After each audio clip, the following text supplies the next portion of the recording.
Every Sunday, through the 1950s, late Sunday afternoons, my parents, brother, and I would walk a few blocks across the railroad tracks to East 18th Street, where my paternal grandparents lived, in a post-Victorian working-class house with a 50 by 25-foot backyard, just enough room for a tiny garden with an abundance of vegetables, a peach tree, apricot, and 2 fig trees, which were buried, as tradition would dictate each winter, spawning only a dozen or so figs the following summer that were cherished as special gifts.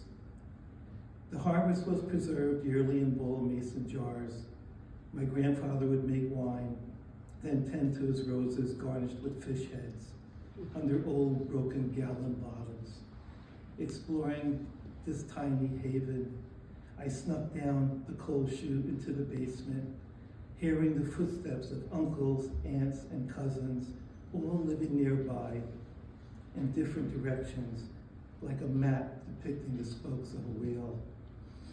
The men in the parlor smoking cigars and drinking vermouth, my mother and aunts gossiping at the dining room table. Hanging in the kitchen to help my nanny, 4'11", always baking homemade bread, a roast and macaroni with savory gravy. She called me Chicky, smiling in her kitchen castle.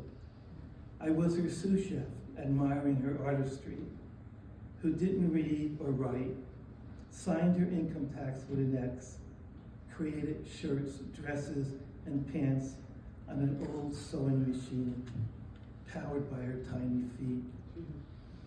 We always ended up in the big dining room, eating all afternoon, laughing, making fun of each other in a weird, gentle way. Thank you.